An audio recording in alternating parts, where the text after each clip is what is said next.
بسم الله الرحمن الرحيم. ازيكم؟ يا رب تكونوا بخير. النهارده الفيديو بتاعنا حلو قوي، هنعمل مع بعض مخبوزات تحفه. هنعمل بعجينه واحده، الكحك اللي انتوا شايفينه ده كحك محشي. هنعمل منه بسمسم وناشف، وهنعمل منه ساده وطري.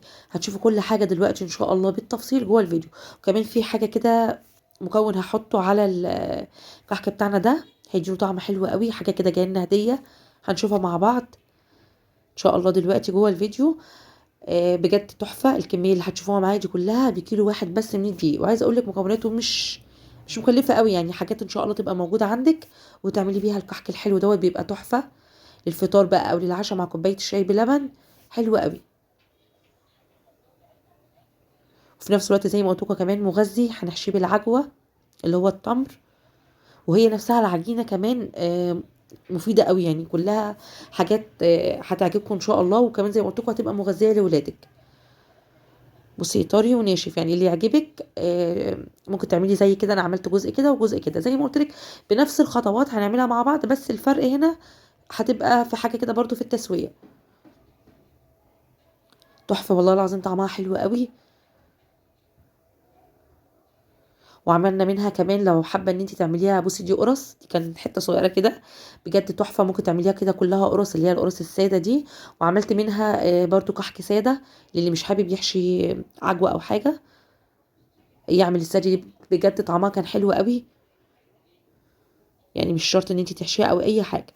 يلا بينا بقى نسمي بسم الله وندخل جوه الفيديو ونشوف مكوناتنا النهارده هتبقى ايه. عندي طبعا كيلو من الدقيق، هندخله كويس. تمام. طبعا تقدري بقى تضعفي الكميه لان هي طعمها حلو قوي وبتخلص على طول يعني. حطينا كيلو من الدقيق وعليه رشه من الملح. وعندي هنا نص كوبايه من الزيت وكوبايه الا ربع من السمنه. ودي الحاجه اللي بقول لكم عليها، دي اختي الكبيره عمه الولاد جابت لي البرطمان الحلو دوت. قالت لي جربيه، اسمها زبده الشرقيه او سمنه الشرقيه مش عارفه. فانا هجربه معاكم. هو مرمل حلو قوي وريحه السمنه حلوه قوي قوي كمان، تشتغلي منها على طول ما تسيحهاش. طبعا ده مش اعلان، انا قناه صغيره ما بعملش اعلانات ولا اي حاجه. ده زي ما قلت لكم والله، ده الموقف اللي حصل يعني. حبيبه قلبي اختي الكبيره جابتهولي كده وقالت لي خدي جربيه وان شاء الله يبقى حلو يعني. هو الحمد لله طلع طعمه حلو على فكره. يعني برغم ان انا حطيت بس معلقتين، انا حطيت كوبايه الا ربع سمنه عشان هحط المعلقتين دول. تمام. وحطينا ايه تاني؟ حطيت معلقتين كبار من السكر وعليهم معلقتين من السمسم، وكيس فانيليا، ومعلقه صغيره من البيكنج باودر، وكيس خميره. تمام كده. وعندي بقى هنا كوبايه الا ربع من اللبن، نزلت عليها بعلبه كده بس من الزبادي. الاتنين مع بعض بيدوا طعم حلو، لا الزبادي لوحدها ولا اللبن لوحده، الاتنين مع بعض هيدوا طعم حلو قوي للكحك بتاعنا اللي شفناه في الاول. تقدري بقى تحطي شمر ينسون اللي انت عايزاه، انا استكفيت بس بالسمسم. انا نزلت بكوبايه الا ربع من اللبن، ودي ربع كوبايه كمان، يعني ربع كوبايه الا كمان، يعني المجموع كله هيبقى كوبايه واحده عليهم علبه زبادي.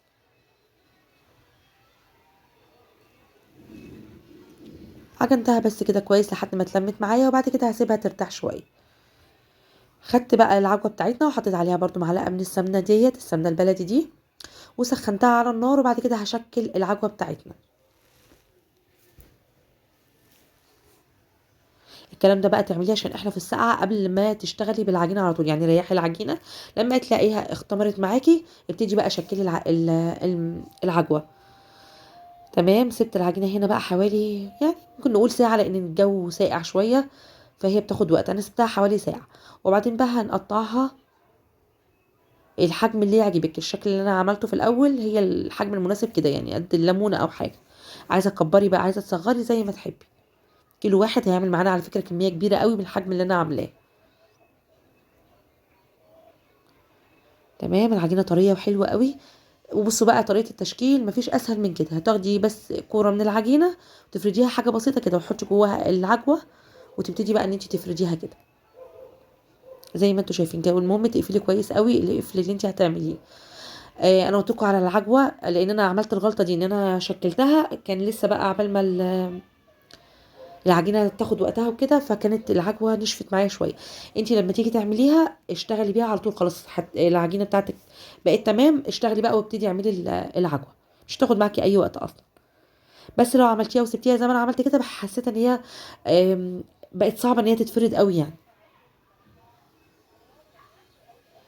بصوا التشكيل سهل خالص، تقدري تعملي الكحكه كده. ممكن تعمليها طويله وتقطعيها زي المنين كده، اللي انت عايزاه. بس تغيير يعني، انا لسه عامله فكره المنين دي كانت سهله قوي، حاجه بسيطه خالص برضو، وده تغيير كده عن المنين كده برضو، شكل حلو كده، تغيير عن اللي احنا كل مره بنعمله.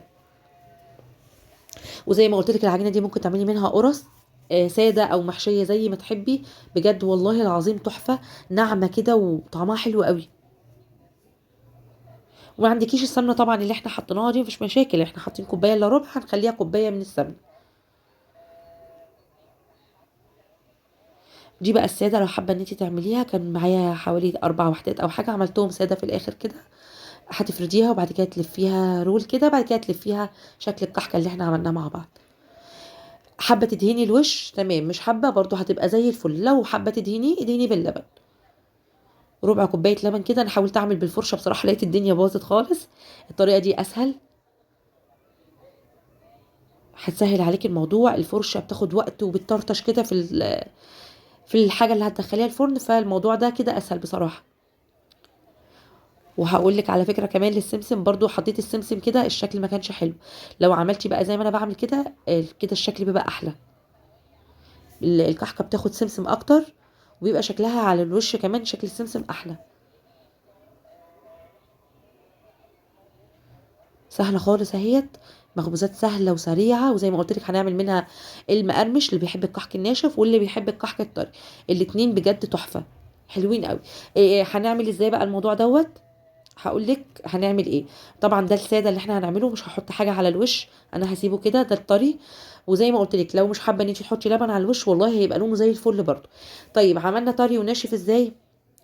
الناشف هتدخليه، هتهدي النار شويه يعني، العالي لما احنا هنحطه في الفرن هحطه على نار عاليه عشان ما ينشفش معايا، في نص الفرن على نار عاليه. الناشف ده حطيه برده في نص الفرن، بس وطي النار بقى شويه، هياخد وقت اطول معاكي شويه، ولما يطلع من الفرن ما تغطيهوش، هينشف معاكي كده ويبقى زي الفل. الطري طبعا النار عاليه هياخد النور حلو من هنا ومن هنا تمام، طلعيه من الفرن وغطي الوش على طول. اللي يعجبك بقى اعمليه، بصراحه مش هقدر اقول لك ده احلى او ده احلى، الاتنين تحفه. نفس العجينه تقدري تعملي كده الكميه كلها كده او كده، بس انا في رايي جربي انت تعملي نص الكميه كده ونص الكميه كده. وعايزه اقول لك من دلوقتي زودي الكميه، يعني بدل الكيلو خليهم 2 كيلو، لان هو حلو، ولما بيقعد الطري مش هينشف، والناشف مش هيطرى على فكره، هيقعد زي ما هو. بصوا والله العظيم حلو قوي، التسويه بتاعته تحفه كمان. بصوا زي ما قلت لك موضوع التكايه بتاعت العجوه دي سيبيها للاخر، لان انا بجد دوختني عشان ما عرفت افردها جوه القرصه. انا بالنسبه لي يعني من الناس اللي بتحب الحاجات ساده، فالكام واحده الساده دول بتوعي بجد طعمهم حلو قوي. بصي بقى طريه كده وما فيهاش اي حاجه، مع الشاي بلبن حكايه بقى. بس كده الفيديو خلص بتاعنا النهارده، وشكرا ليكم.